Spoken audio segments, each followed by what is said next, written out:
Kryeministri Kristian Mickoski ka dërguar një mesazh të ashpër gjyqtarëve dhe prokurorëve, duke theksuar se nuk do ketë mjete financiare shtesë për sistemin e drejtësisë, derisa të tregohet efikasitet më i madh dhe rezultate konkrete në dhënien e drejtësisë.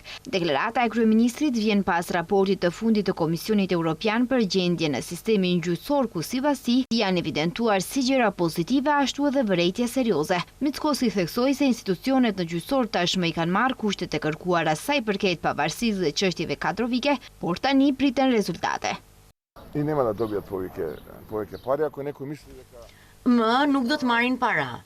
Nuk do të marrin para sepse nuk i kanë merituar. Ajo që ne kemi mundësuar me ndryshimet është se gjithçka që kërkuan në pjesën e punësimeve dhe pavarësisë e kanë marrë. Thjesht nuk ka para. Nëse dikush mendon se në këtë mënyrë do të ushtroj presion ndaj qeverisë, këtë qeveria nuk do ta pranoj. Sepse pavarësia nuk sigurohet me para, por me punë dhe jo me shtimin e orëve të punës, kujdestarive dhe përqindjeve. Ajo ndalë dhe të vërejtjet e Komisionit Evropian, ku si shta i ka kundërthënie, nga njëra anë kërkohet buxhet më i madh për gjyqësorin, ndërsa nga ana tjetër theksohet se sistemi nuk funksionon me efikasitet të mjaftueshëm. Sipas Mickoskit, logjika është e thjeshtë. Nëse ka rezultate më të mira dhe drejtësi më të shpejtë për qytetarët, atëherë do të ketë hapësirë edhe për mbështetje shtesë.